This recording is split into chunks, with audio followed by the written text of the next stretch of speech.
The man was standing in a Spanish youth shelter. He was 23 years old, spoke with a thick, distinct French accent, and the color of his eyes was dark brown. The story he told was horrifying. He was Nicholas Barclay, a missing American teenager who had been abducted, abused, and trafficked across the world by a shadowy international ring. The shocking, terrifying part? The family believed him instantly. This is the case of Frédéric Bourdin, the con man who impersonated a missing boy and walked directly into the home of the Texas family who were desperately waiting for a miracle, and how that deception exposed a potential crime far darker than the hoax itself. This deception is not simply a case of mistaken identity, it is a clinical, surgical study in psychological manipulation, where one man's pathological need for belonging collided violently with a family's desperate need to terminate their grief. The true Nicholas Barclay disappeared from San Antonio, Texas, in June 1994, when he was just 13 years old. He vanished after leaving his home to play basketball, never returning. 3 years later, in 1997, the trail was freezing cold. The investigation had stagnated. The family was broken, haunted by the profound, agonizing void Nicholas left behind. That same year, halfway around the world, Frédéric Bourdin was spiraling. Bourdin was a nomadic, career criminal from France. His early life was fraught with abandonment and trauma, leaving him with an acute clinical need for stability, for love, for the structure of a family he never had. He was known as the chameleon, an expert in stealing identities. But his biggest, most audacious performance was about to begin. In a Spanish shelter in Linares, Bourdin claimed he was the missing Nicholas. The shelter notified the National Center for Missing and Exploited Children. This is where the red flags began immediately and dramatically. Bourdin was obviously older than the 16-year-old Nicholas should have been. He had dark, intense brown eyes, while the real Nicholas had bright, distinct blue eyes. Most importantly, he spoke terrible, accented English, almost exclusively communicating in French. But when the family in Texas received the incredible phone call, the crushing weight of 3 years of grief instantly shattered logic.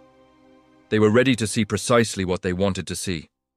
The Texas police, mandated to investigate, were deeply skeptical. They sent an officer to interview Bourdin. Bourdin, seeing his elaborate lie was about to collapse, quickly manufactured the next essential layer of tension. He claimed his kidnappers, a shadowy European network, had used torture, forced drugs, and chemical surgery to change his eye color and alter his appearance. He explained his strong French accent as a side effect of sustained trauma, a deep psychological defense mechanism that had made him forget his native language. The performance was so detailed, so emotionally raw, that even the skeptical Texas detective was worn down and unable to immediately disprove the fantastic claims. The family flew to Spain to confirm the miracle. Nicholas's older sister, Carrie Gibson, was the first to see the man claiming to be her brother. In that highly emotional moment, she embraced him without hesitation. Later, she would claim that she saw something familiar in his mannerisms, the way he carried himself. The entire family, desperate for resolution and closure, immediately accepted the performance. They told the authorities that the dark eyes, the dramatic change in height, and the thick accent were irrelevant. They had their boy back. The missing person file was closed. Bourdin was triumphantly flown back to San Antonio, Texas. He was 23 years old, living as a 16-year-old. The deception was now a 24/7 tightrope walk. He had no memory of his past life, his childhood home, his teachers, or his friends. He couldn't speak American English fluently, and he was required to attend the local high school as a sophomore, constantly surrounded by people who had known the real Nicholas. How did he maintain the lie under such constant scrutiny? Bourdin, the master manipulator, realized that his true power lay not in being a good liar, but in manipulating the family's intense, emotional expectations. Whenever the family pressed him on a verifiable detail, "Do you remember the old neighborhood dog?" or "Which teacher did you hate in 6th grade?" Bourdin would immediately pivot. He would claim that asking him about the past triggered agonizing memories of the European trafficking ring, which he claimed was still actively watching them.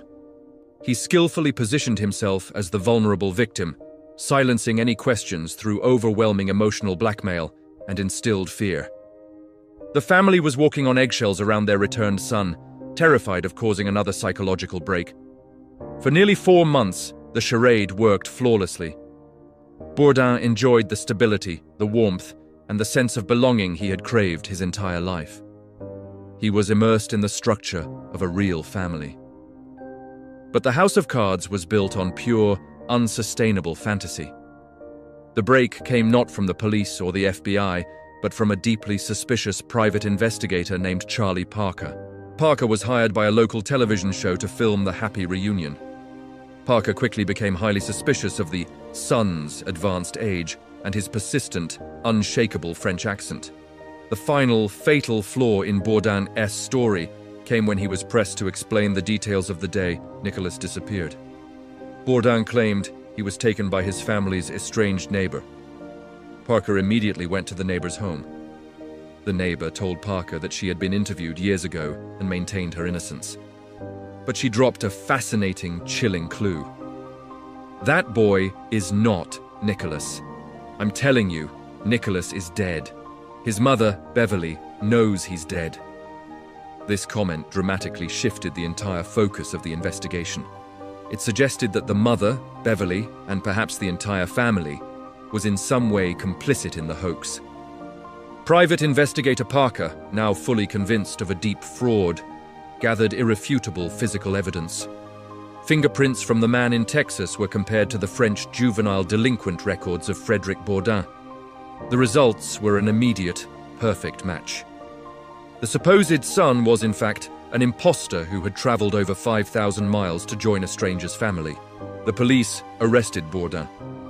He confessed everything immediately, claiming his sole motivation was simple. He desperately wanted to be loved and to belong to a family. But the story didn't end with his confession. After Bourdin's identity was confirmed, a grand jury was convened to investigate the Barclay family. It was strongly suspected that the family, knowing Nicolas was likely dead or murdered, intentionally allowed the imposter into their home to cover up their son's true fate and stop the ongoing police investigation. Frédéric Bourdin was ultimately convicted of perjury and identity theft and sentenced to 6 years. But the harrowing question that remains unanswered to this day is the true fate of the real Nicolas Barclay. Did the family accept the elaborate deception simply out of overwhelming grief? Or was the fraud a convenient, premeditated shield designed to stop the investigation into their own dark, potentially murderous secrets? The deception exposed a deeper, darker mystery that continues to haunt the quiet streets of San Antonio.